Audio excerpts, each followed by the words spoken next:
see Brother Johnson. Who the hell are you?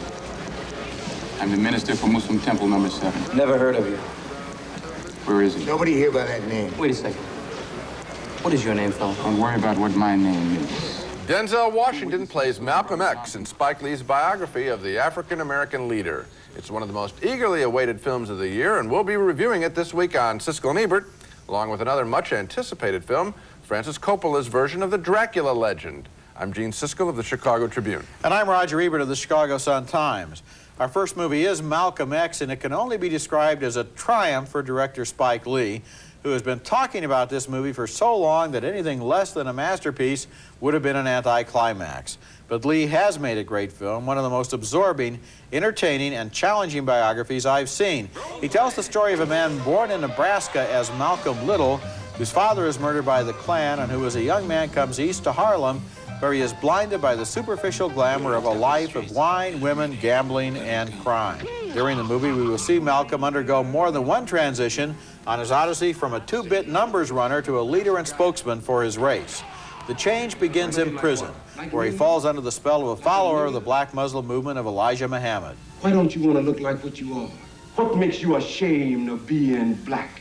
I can tell you something, I'm not ashamed of being anything. Albert Hall plays the man who opens Malcolm's eyes there. When he was running numbers, Malcolm's best buddy was a guy named Shorty, played here by Spike Lee. Now, starting out as a black Muslim preacher, Malcolm meets Shorty again. I gotta hand it to you, Red. That's the best preacher hype ever did here. No hype, brother. That's the truth. Why don't you come on back down to the temple and hear some more? Man, I can't pay that no mind. Brother, you need to pay it all your mind. What mind you have left? Take it easy, Greasy. This is me, Shorty. Let's go around the corner. No, sir. Not anymore. And before long, he meets the woman destined to be his wife. She's played by Angela Bassett as a serious and sensitive woman who sees the man behind what is already developing as the legend. What have you set your mind to? Being a good Muslim, a good nurse, and a good wife. One of Malcolm X's gifts was her brilliant oratory, and Denzel Washington convinces us that this man could sway crowds with his voice and his reasoning. Every time you break the seal on that liquor bottle, that's a government seal you're breaking. Oh, I say it again, you've been had. You've been took. You've been hoodwinked, bamboozled. I hope you can get a sense there of some of the power of Malcolm X, which is one of the great film biographies like Lawrence of Arabia or Gandhi. It shows the whole span of a man's life, but it does something more. It's an entertaining, thoughtful movie about a man whose life has changed its image in the quarter of a century since he was shot down. Malcolm's death was not widely mourned at the time by most blacks or whites because he was considered a preacher of racial division. And the film makes two things clear. One, that he moved in his lifetime from a rigid philosophy of racial separation to a belief that races could work and live together. And two, that he saw more clearly and was more of a realist than some of his more optimistic contemporaries. I think it's a great film, too, and I like your comparison to Gandhi and Lawrence of Arabia because there's a great shot in this picture late in the film, and we've seen the whole life in America, where he does go off to Mecca, where he does get his conversion to embrace all people of peace, no matter what their color is. Yes. And we see him come over the sands and look at the great pyramids in Egypt. And I thought, what a fabulous film to take us from the streets of New York to the pyramids of Egypt. Spike Lee was arguing that he had to shoot on location and do those kinds of things. And he was, he's right. He's right, and it's very exciting to see a whole life that spans literally the globe, and it's a terrific film. And there's another good thing in the picture, too, that you didn't mention, and that is the romance in the film. Quite by surprise, Spike Lee is not known for having great romances in his pictures. His pictures are more about men. Yeah. And the relationship between Malcolm and his wife, Betty, is a beautiful story within this thing, and it comes as quite as a surprise. So this is not your hate-whitey picture. This is a portrait of an entire life, of a man who starts who has a start which is really almost a finish, because after his father is killed, the state takes the children away from the mother. He is raised in an orphanage. He comes to New York as a street kid. And then in prison, he gets this conversion, the first of several. And then in Mecca, he gets another conversion. And by the end of the film, he's a man whose loss really should be mourned. There's one other thing. I want to focus on the performances in Malcolm X, which may be overlooked because I suspect this film is going to be analyzed politically first and foremost. Denzel Washington does so many things well in the film, including changing the way Malcolm speaks depending on whether he's addressing a white or a black audience. Here he is at Harvard University, where he spoke quite often, talking to a mostly white crowd. Father only means that you're taking care of your children. That's what it is to be a father. Father doesn't mean that you're having some babies. Anybody can have a baby. Having a baby does not make you a father. Anybody can go out and get a woman, but not anybody can take care of that woman. And here he is in a Nation of Islam lecture in Harlem.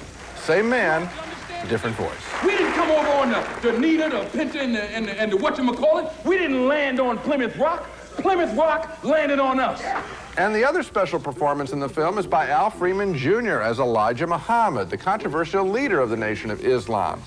Freeman's interpretation is so uncanny that when he first appears on the screen, I know of more than one person who was very familiar with what the real Elijah Muhammad looked like, who wondered if they were watching documentary footage of him somehow taken in color. Like devil be watching your every step, and your own brothers will be jealous, hostile, go slowly. Yes, sir.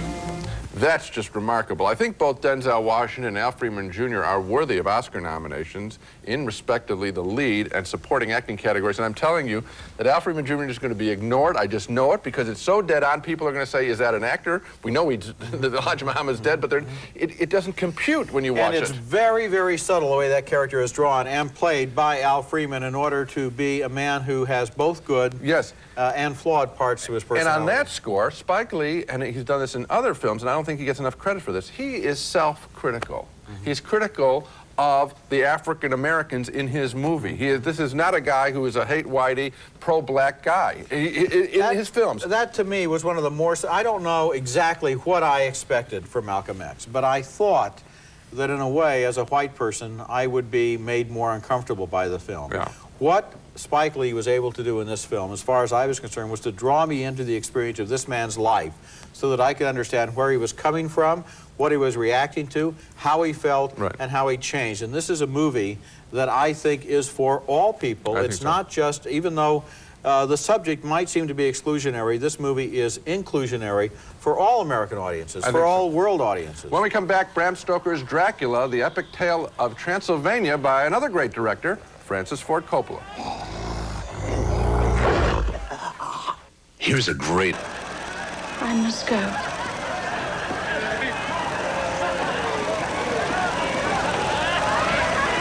Do not fear me.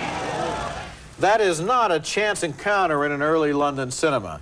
The man, played by Gary Oldman there, is Prince Dracula, who has waited centuries for the reincarnation of his dead bride and thinks he has found her in this beautiful young English woman, the fiancée of the prince's attorney, played by Winona Ryder. The relationship between the undead prince and the object of his ancient obsession is at the heart of Bram Stoker's Dracula, a great-looking but somewhat disorganized new epic of the supernatural from Francis Ford Coppola.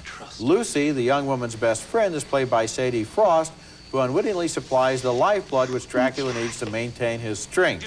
And Anthony Hopkins plays a vampire killer whose suspicions are aroused by her condition.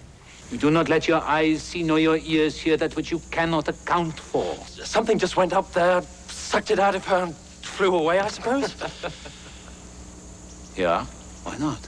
The movie has all the obligatory graveyard scenes, including this atmospheric confrontation between the vampire killers and Lucy as the walking undead. Kiss me and caress me, my darling husband, please. Winona Ryder there plays the young woman who seems to be the reincarnation of Dracula's dead bride, and indeed she seems to feel some special emotion in the presence of the dread prince. No, I cannot let this be. Please, I don't care. Make me. Marry, holy cursed as I am to walk in the shadow of death for all eternity. I love you too much to continue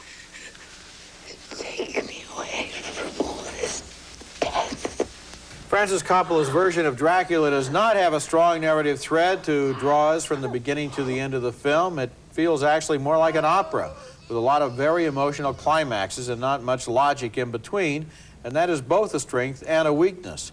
I like the way this movie looked and felt, and I like the energy the actors put into their performances. There were times when they seemed to be playing for the audiences in every theater in the multiplex. I liked the production design, the costumes, the lavish and seductive photography. I liked all of that. What never really moved me very much were the characters. I didn't believe their emotions. They seemed to be playing for effect rather than for motivation. But still, it's a good-looking movie. I recommend it for what I liked about it, but not for the rest. Yeah, and I'm voting thumbs down, Roger. It is a great-looking picture, but boy, that's all I saw. I was interested early on in the Gary Oldman Dracula, the old Dracula. I thought that was an interesting creation. He looks like some kind of weird grandmother with a beehive hairdo, and I thought that's fresh rather than the cloaked prince that we usually get in the films. But beyond that opening sequence, I don't think that the Winona Ryder character was very charismatic at all. Keanu Reeves as the lawyer, I thought was kind of in another century. Well, he is in another century, but I thought it was maybe the 20th century. And I thought it was very disorganized. And yes, Coppola is a master of the visual, but I thought it was a pretty empty picture. Well, the important thing with a movie of this length and complexity is to have a storyline that is clear enough. Driven through. So that people know at every moment exactly who is who and why, and whether we care about them and what's going to happen next. And here you have, as I said before, set pieces in which everything spins around in beautiful pictures, but there's no real emotion. So then why do you give it thumbs up? I love the way it looked. Well, I like the way it looked. There has to be, you know, thumbs up, thumbs down is such an arbitrary thing anyway. Not arbitrary. This movie does things with the visuals of vampirism and the Dracula legend you have not seen done before. I mean, the sets, the costumes, the atmosphere, the music, the special effects. I know you were bored during it, and I was bored too. I really was. Well, Coming up next... I'm glad you're a mind reader. Maybe you could get a job in the next picture doing your act or something. Thank you. Coming up next, James Belushi is a cop tracking down a killer through some traces of red. A woman was killed, and Jack's been getting death threats. Can you do anything? Jim Belushi wondering if Lorraine Bracco might go as far as murder in that scene from our next film, Traces of Red, a very, very tricky thriller that gets points for fooling me and I suspect most everyone else who will see this movie at the end, but getting to the tricky end is such a bore. Jim Belushi plays a cop who is tracking the murder of a prostitute and then a waitress he has slept with. One of the many suspects in the film is Belushi's cop partner, played by Tony Goldwyn. Ellen Schofield was in the hotel room next to yours last night. You didn't by chance run into her, did you? Yeah. Another suspect is Belushi's brother, William Russ, as a politician who is running for state senator from Palm Beach, Florida, where the movie is set. I'm supposed to believe that for some unknown reason, my brother, who I've known my entire life, suddenly starts killing women while he's running for office? Does that make sense to you? I've got a gut on this. Your gut? Yeah, well, I'm sorry, Jack. I don't trust him. You don't trust him? And the femme fatale in the story is a hot-to-trot rich widow played by Lorraine Bracco, whose character always seems stoned in the film. Jesus, Ellen. I could have blown your brains out. I wanted to surprise you. Well, you did. You did. The problems with the film are many, not the least of which is that almost every performance seems uninspired. Jim Belushi varies from lifeless to way over the top. There's nothing distinctive about his character. The one thing I did like is that the film is pretty tough on the Palm Beach crowd, on the fringe players hanging around the moneyed set, but still, a thumbs down on Traces of Red. Thumbs down for me, too, and to go on from some of the things you've said, it always bothers me in a thriller when the character who is the killer acts with foreknowledge of what the people who are chasing him will do. There's a logical fallacy there. I don't know if you follow me. Well, when the guy does things because he knows that it will result in something happening later on the part of other characters, when there's no way that he could know that. In other words, when the killer seems to have read the screenplay before the movie started. Okay, because a killer, in theory, could anticipate behavior, but you're talking about within the confines of the movie itself. Within the confines of the movie, he seems to behave in such a way that he could only do that if he knew what it was he had to do in order for the plot to turn out the way the screenplay wants it to. Roger will be back with, you can get that on, we ought to have a number you can dial in and get that printed out for people. You won't get a lot of calls. When we come back, Love Potion number 9 makes the heroes of a new comedy sexually irresistible, whether they want to be or not. Isn't that very clear? What's the matter? You didn't understand it? You know the plot in our last review, but Gene said it was okay, made it very clear to him. Our next movie is named Love Potion #9, and it's inspired by that great 1960s Lieber and Stoller hit about Madame Ruth, whose love potions made her clients irresistible. The movie stars Tate Donovan as a nerdy biochemist who was told by a gypsy, played by Anne Bancroft, that there are 0 women in his future, but she has an answer to his problem. This is what you need. Dilute this with water 1,000 to 1. You don't want it to be too strong. You take a sip and you swallow. And when you speak, women will find you fascinating. He tests it out on a sexy woman in a bar. First, she completely humiliates him. I'll go home with you tonight and be your total sex slave. If you can answer one question correctly. All right. Who designed this top? I wouldn't know. By now. Then, after he tries the love potion, he drives her wild. So I'll go home with you, and I'll be everything you've ever wanted in a man. If you can answer one question correctly. What? How do you synthesize a methylated alkaloid? I don't know. Bye now. Now, it's a funny thing about Love Potion #9. A lot of it is very brightly written and acted, and the way it combined magic with romance even reminded me a little of that Woody Allen movie, Alice. Remember where she goes to Chinatown and gets the funny powder? Right. But then it never quite takes off. There are some funny possibilities in a love potion, and the movie suggests a few of them, but then it disintegrates into a stupid caper about a villain who steals some of the potion, and then he steals the heroine away from the hero. And all of that stuff was boring and predictable, and the original inspiration got completely lost. I had the exact same reaction. If you stop this picture halfway through, I really was enjoying it, and then the caper syndrome takes over, and the picture falls right off the table. They just didn't go through and rewrite it enough. The funny thing is, a picture called Love Potion #9, I expected it to be like the last half is, and I was very surprised that the first half was so much better than my expectation. Now you're back on track. You've got your brain back. I'm so glad. I was really worried that last review. No, I'll be happy to explain it some more no, for you. stay away from me. Coming up next, our video pick of the week, a companion piece to Malcolm X. And most of the nation. Brought to you this week by Orville Redenbacher Popcorn. Do one thing and do it better than anyone. All of the hype surrounding Spike Lee's Malcolm X movie is going to have a couple of byproducts. I'm sure sales will continue to boom for the great autobiography of Malcolm X, and there will be a reawakening of interest in the civil rights struggle of the 50s and 60s. And in video terms, the best way to learn about these times is through a PBS series of tapes called Eyes on the Prize, a 6-tape, 6-hour collection of programs beginning with the landmark Supreme Court decision that found segregated schools unconstitutional. This was only 38 years ago. It called into question the whole system of segregation. It was quite a shock to Southerners to be told that the way they had been running their affairs for many, many years were no longer acceptable to the nation as a whole. There is a second set of tapes running 8 hours covering the years from 1965 to 85, and how this nation handles the race issue obviously is going to define the American experience in the 21st century. And here on tape are the first steps toward recovery from our darkest hours. Eyes on the Prize is our video pick of the week. Now let's recap the movies we reviewed on this show. 2 thumbs up, way up, for Spike Lee's Malcolm X, a wonderful epic biography of the African-American leader with superior performances by Denzel Washington and Al Freeman Jr. A split vote on Bram Stoker's Dracula by Francis Coppola. Roger and I saw the movie the same way. Great visuals, lame story, but Roger thought the visuals were worth it, not me. 2 thumbs down for Traces of Red, a boring thriller with James Belushi. And 2 thumbs down for Love Potion #9, a promising, whimsical love story that goes badly wrong.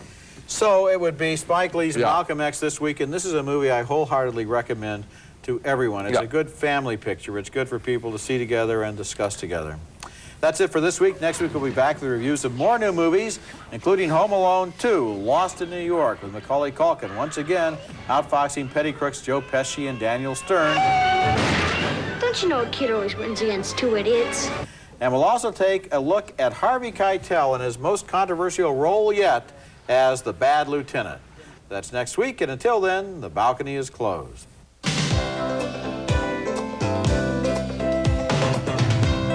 It's America's favorite jelly bean, Jelly Belly, now appearing at theaters and video stores with good taste. Jelly Belly beans. Try them, you'll love them. Armatron Now, the best price quality watch in America, is also beautiful to look